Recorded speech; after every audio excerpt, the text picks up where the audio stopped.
My name is Hodge. I'm with UW Dining. And on behalf of my department, the wholeu, the Mushroom Council, and specifically Ostrom Farms, we'd like to welcome you to a very, very special monthly cooking demonstration with our very special guest chef. Jehangir Mehta was born and raised in Mumbai, India.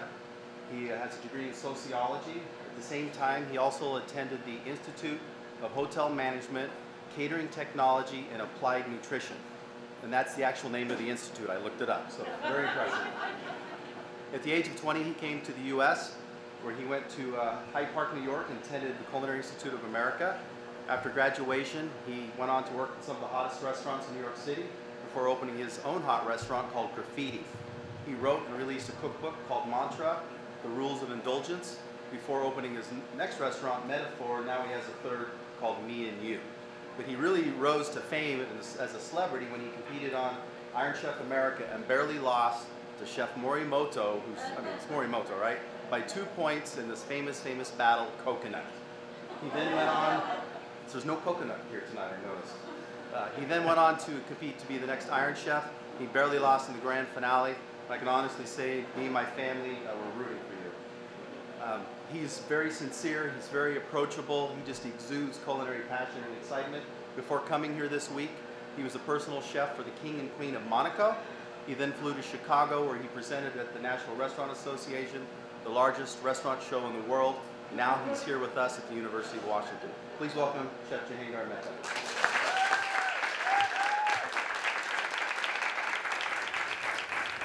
Thank you very, very much. Firstly, at any point of time, oh, you already have a question. You put your hand up. No, you did. Now you have to ask me a question. You have to ask me a question. No? That's what you do in class, I was told by the students. You put them on the spot. No? Okay. So, thank you so much for joining us. And the students who were here before you, you guys joining, they thought that we should have had it the other way, so they could have left class even earlier and about 2 hours earlier. So they think that it should have been done, that they could have been out of class by 12 o'clock. So, but we're still very happy that you are here. What we are going to really do about the burger that we are going to make today, we're going to focus about blendability, and that's what we really do with the Mushroom Council. It's not about just promoting mushrooms and eating more mushrooms, but it is about how we can get to eat mushrooms by blending it into our food and get that into our diet by taking off about a good 20% chunk of protein. And here we are doing it with beef. We have Angus beef with which we are making it. And where we can do it with burger, you could do the same thing with if you're making a meatball or a lasagna, or how you can keep adding and twisting that.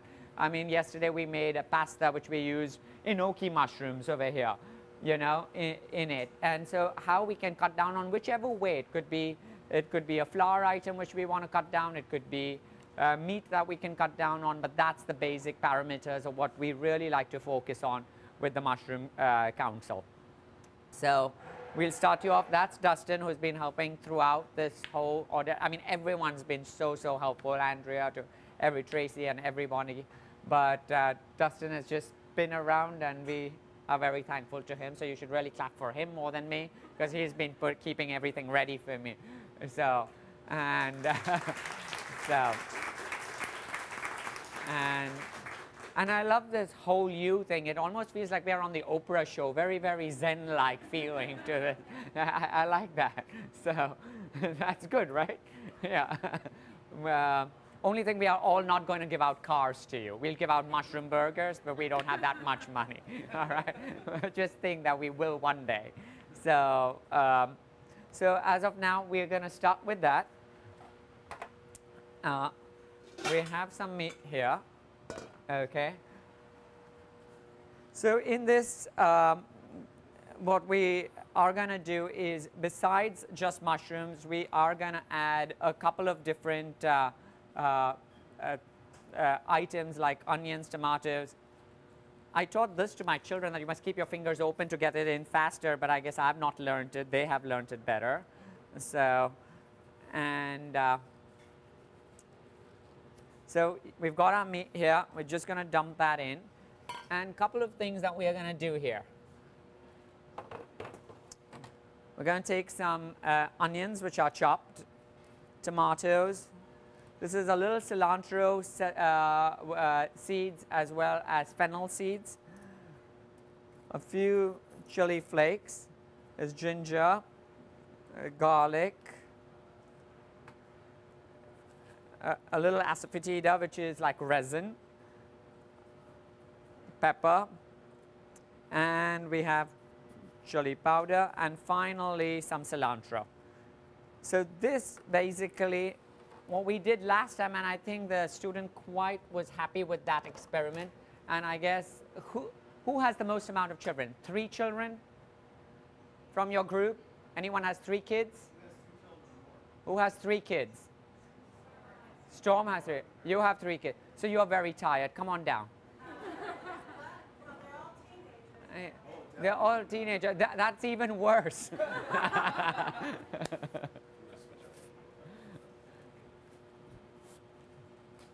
That means they never come home, basically. Yeah. So you wear these gloves, okay, and then we'll do this experiment, which we did with the kids a little time ago. All right? Uh-oh, I'm not any better at this than... Yeah, we've all forgotten how to wear gloves. Okay. And I should know better because we had 13 snowstorms in New York, so we did need gloves this winter. Yes, so now you're going to massage all this in. Okay. The way you massage it is the way I massage you. Okay? All right, so you go ahead and I'll keep massaging you. Yeah. This is the advantage of having 3 kids. Okay? If you had 8 like her mom did, I would have massaged her for 1 hour. And you should see her family. We saw her 92-year-old mom who looks amazing. So yeah, we're just going to keep doing that. Let it all just focus right in. All right? If you like, you could tell me when to stop, or I could tell you when to stop. What would you prefer? Well, I'm not likely to do that. So okay, so we are not going to go ahead with this. We're just going to keep doing that. Yeah, you ladies and gentlemen could just go away because this is going to go on forever and ever. So, all right, yeah. So now once you've done that, we're going to make 2 patties. Okay. Oh wow, you really have you have boys in the house? One, yes, well, dad and 1 son and 2 girls. 2 girls. So this big one is for the son, I guess. All right. We make small ones, but it's fine. You like to cook them like the American style, so we are going to make 2 American-sized burgers. Okay. And then we'll make the Asian burgers, which are smaller. Okay. All right? Okay. So that's fine. Okay. Thank you. You want anything else done? Any other services that we can avail and give you? It's not that kind of show. It is not? I don't know. I must have got the wrong memo. Here, ma'am. So, right here. So, another thing that we also do is we make fries with these enoki mushrooms, and there are a couple of things that we are going to show you there. All right. So this is chickpea flour. The reason I use chickpea flour for I think a couple of reasons why I use it. One is that chickpea flour is very, very easy to digest on your body. That's one thing. I am the spokesperson for the Celiac Foundation, so we try to use a lot of things which do not have gluten, and chickpea flour is one of them. That's the other reason. And the second thing is, I think as a crust, it really lasts longer. So if you want to do these fries and keep it a little bit, like if you are a little overwhelmed, that how do I get everything done, chickpea flour somehow retains that crispiness much longer than regular flour if you're making a batter. So those are the 3 main reasons why I really like using it. But our major reason is because we use like we have a full gluten-free menu at the restaurant, and that's why we just promote chickpea flour and rice flour and all of those flours a little more. So that's what we have here. So in the flour, you have a little turmeric, salt, pepper, and that's about, and a little chili powder. And we're going to make a paste of it by adding some water. And it will just always use cold water, or at least room temperature, but don't use warm water when you're making any type of batter. It will blend much faster and better. So that's one thing. I did mention it to a couple of people yesterday too about the usage of turmeric. We almost use turmeric in, like, at least every second recipe of ours has turmeric. I do like turmeric as a spice very, very much. But what the good thing about turmeric is it has tons of health benefits. One, it is an anti-inflammatory, so it is very good for your body for that reason. Second thing is, like, it is very good for to reduce the fact of having Alzheimer's. So that's one of the main reasons why I really like having turmeric in my system on a day-to-day basis. I have turmeric, honey, and cinnamon every single day, like a teaspoon of that every single night. Except for last night because it was not in the room, but other than that, you forgot that. Okay, no problem. I forgive you. Okay, I'll come back again. That way, next time you will keep that ready for me. All right. So, you just want a nice paste, not very thick, just a good little paste out here. And what we're going to do is we're going to fry these in this fryer. And what we're going to do is just dredge these in this paste, okay? You just take these, you can either add it in here and just remove them, and you can do a little more. Just add these, dredge these, separate them up, and remove them, and we can just head ourselves to the fryer.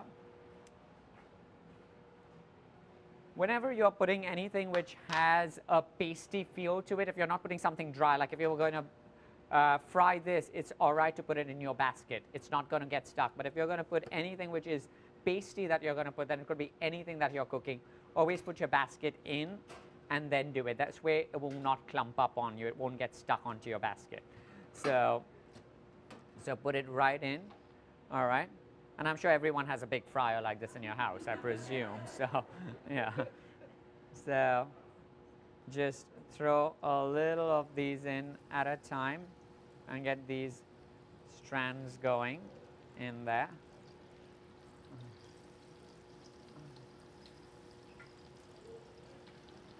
All right. And right here. Okay. So we're just gonna get these to about a nice goldenish color. Okay. And once that's done, we're just gonna place it in the chickpea flour. We've already added the salt. I just feel that it blends better in, so we don't put any more salt on it again. And very honestly, it has been proven that, as we all say, that we should start eating less salt and less salt and less salt. It is very much proven that when you've added salt in your product from in advance, you're less likely to get that. You could do a little more, a little more. Oh, you want to do it later? Again? You could do it now. It's good. And you eat a little less salt in your diet when you have added it from prior versus the fact when you do it on the later on the fries, like how then our palate gets used to getting a very sharp feel of salt. So our level of salt we want more into on our palate. So therefore I like to do it in the batter from the beginning versus putting salt at the very end.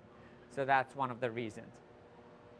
Now as for the burger, we're going to put them on the grill, all right? That's one thing, and then I'm going to start showing you the pickling. So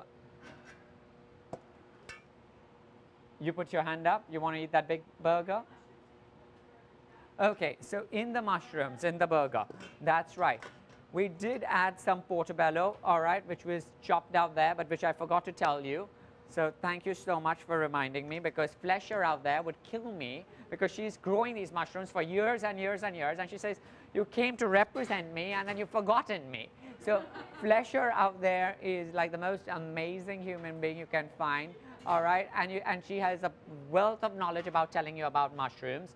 And I will give you the sad picture of mushrooms in the way of, like, when I told the students, like, it's like a sweatshop, like the way how the mushrooms are grown. And we have pictures of that, and you'll understand why it's the sweatshop. All right, I'm not lying, Flesher. Now that's true, but Flesher will make it sound very sexy and beautiful. So you will see the difference of our two stories, and it's for you to make up your mind.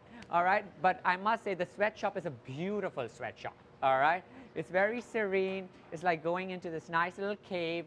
And when you get in there, because mushrooms don't need any sunlight, so that's why it's like bunker bed going on, like it's like you are back in the ages, like just stacked to the brim, like you are in the war or something and there's no space to have another bed.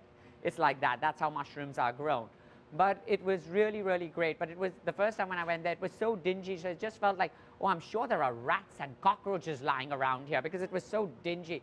But it's the most beautiful smelling place, and it was just amazing. It was, I was absolutely drawn by it. But you will see the pictures. We've got them for you, so so it's great, and you can check that out too.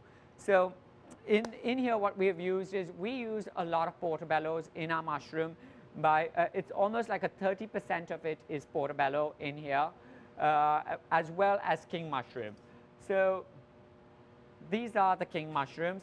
The good thing which I like about king mushrooms is it's pretty neutral as a flavor. Portobello has that very strong umami flavor going on. On the other hand, the king mushroom is a very, very clean flavored mushroom. And sometimes I really enjoy that in a way, because it has that nice bite and it balances the whole dish very, very well. So any of you who, as little children, thought that you were princesses, this is the mushroom that you need to buy. This is the king mushroom. This is the closest you will come to a king in your lives, the king mushroom. And Flesher grows them, I'm sure, and she sells them at a high premium because you're marrying the king. So, but definitely go in for them. And they can be a little larger size and stuff like that too. So these are that. So that was all in here, as well as the onions and tomatoes and all of that. So at this point, yes, you normally want to just salt your meat always at the very end. You don't want to salt your meat in advance, all right? You want to salt it on one side, put it on the grill, then salt it back. Now, if you salt your meat too much in advance, it will dry out the juices of the meat. So you definitely don't want to salt meat in advance. That's one thing you must remember, except if you want to make it dry. I mean, you could salt your meat in advance, okay? So if that's what your recipe is calling for, salt it. So, so at this point, once he does that, and then we put salt on this, and we will put these on the grill for the two most American people in the house. We'll get these two. All right. All right. So, and that's definitely not her, because she's from Canada. All right. So if she tries to take it, please, she's a traitor. All right. Don't let her eat it. Okay. She is a wannabe American. So we have that over here. So we will get that going. So that is happening. Now, another thing that we've done is with the shiitake. Now, what we've done is we've sliced these shiitakes down, all right? And you want to cook these two beautiful juicy ones too. You'll salt them, just make it a little tighter, and we'll put these in, okay? We've sliced these shiitakes, and we're going to pickle these. Basically, pickling is very simple. I mean, you could have many different recipes for pickling, but this one is a very, very simple one. All we are doing is taking some vinegar, all right, a little bit of water. You would want to do it like a 50-50 ratio. It's not a big deal. And you are going to add some salt and sugar to this mix. So that's some salt.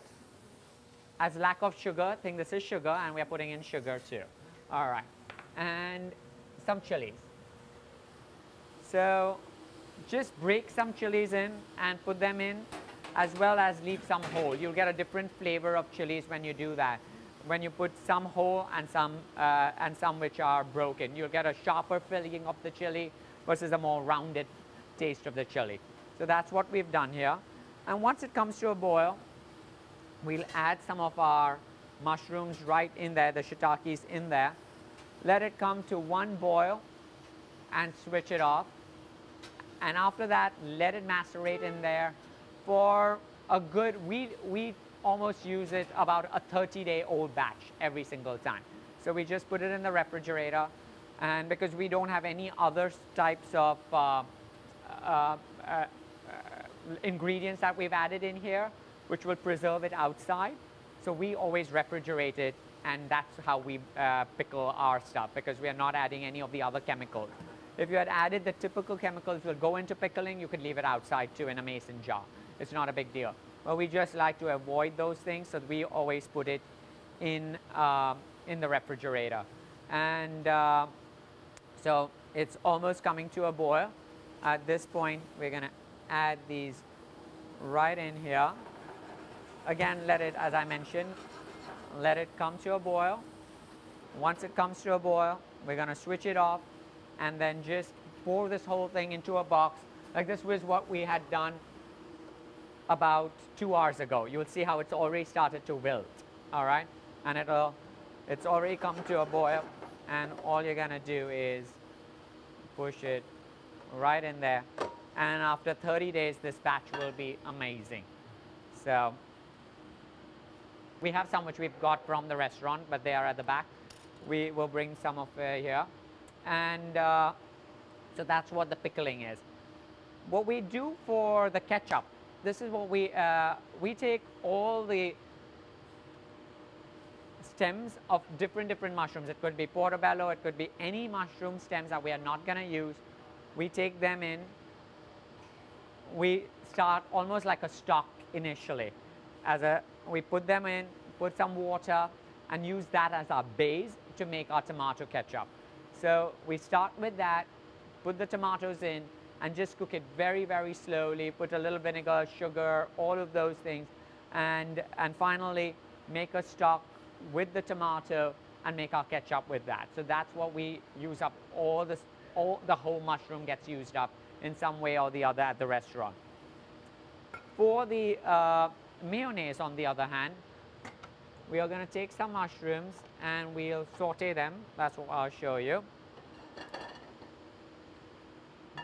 And just, so this is the batch which we made. We just used Thai red chilies. What I showed it to you were the Thai green chilies instead. But we normally prefer using the red chilies.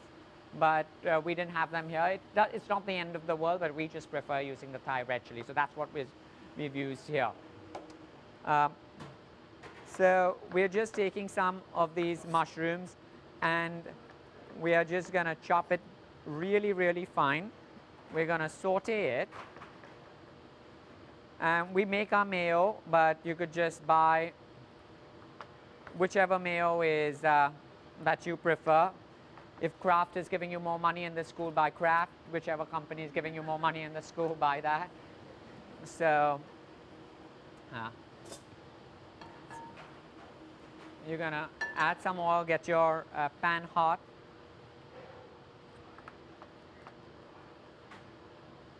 And as I said, you just want to chop it fine. It's not the end of the world other than that, because it's going to wilt in no time.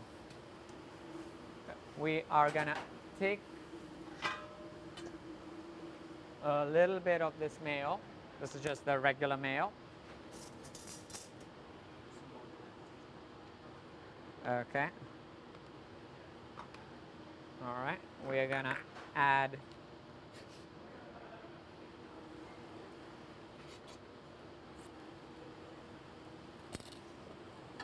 this in. Just a little salt, not much.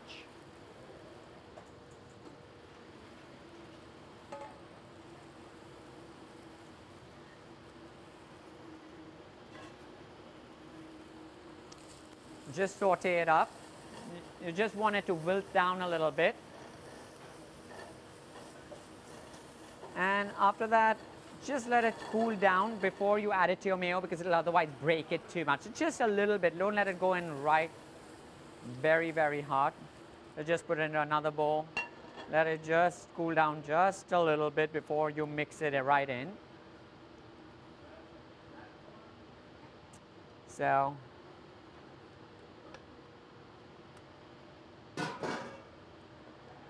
fold that in.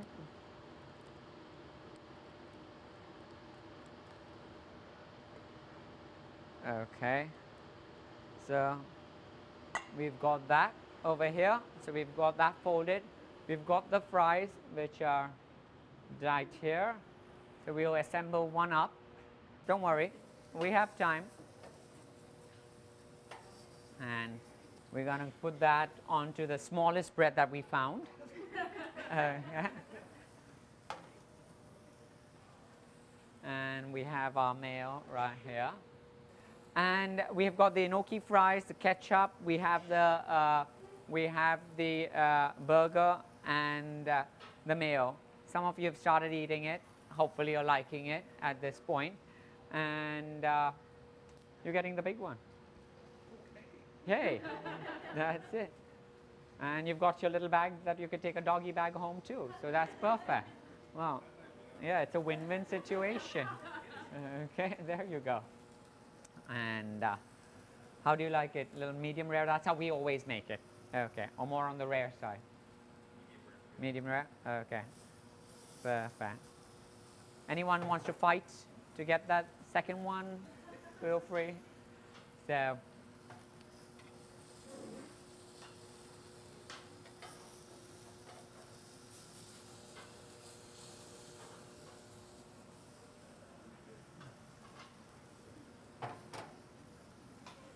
we've got the mayo.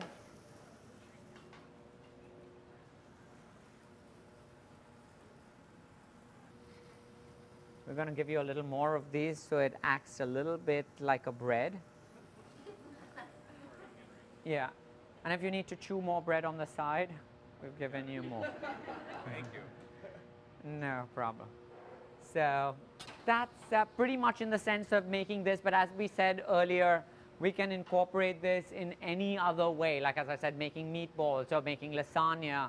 You could use these king mushrooms. We use them quite a bit like we avoid putting some layers of the pasta and we put layers of mushroom in there instead. So wherever you can make those little cuts in life, that's why we really encourage mushroom usage. Of course, if you want to eat the whole dish with mushrooms, feel free to do that too. I mean, we'll be more than happy. Fletcher will be more than happy. And the more you eat, we will be very thrilled. Yes, ma'am. I'm sorry? Do you have any suggestions for non-meat substitutions for your burger? Non-meat, absolutely. For the mushrooms, what we do for the vegetarian ones, what we have done, we grind them just through a meat grinder. Like we use a little more of the king mushroom in there, portobello, shiitake. We also use button, but a little less on the button. The button is the most common used mushroom in America. And it's also a good mushroom because you eat a lot of and they're on raw bars, and which is great. But in that, what we also do is we put garbanzo beans, we put a little bit of peas, we put beets. So in the winter, we make this beet burger with mushroom. So we use beet as our biggest component. It's almost 40–45% is beet. And then we put the rest of the ingredients in. So that's how we make the vegetarian burger, mainly. Yeah. Yes, ma'am. Chef Mehta, when are you bringing a restaurant to the West Coast? Oh, good question. I heard there is a new building coming up here, right? I have a spot available, right? When you all build such beautiful things, your chefs really know how to design very well, I think, over here. I am very, very thankful as a chef that people like what you guys are doing to educate the students is so great, because once you educate the student with such good food that you put out, they come out as an educated customer for us. For us, it's very helpful that student, when he or she is making the money, is not just going to a steakhouse. They're coming to restaurants like ours with a much wider knowledge of just the palate has opened up, because you have used those spices and you've used different cuisines into what you're serving out here. And I must say, I'm extremely thankful to chefs, what you all guys are doing here.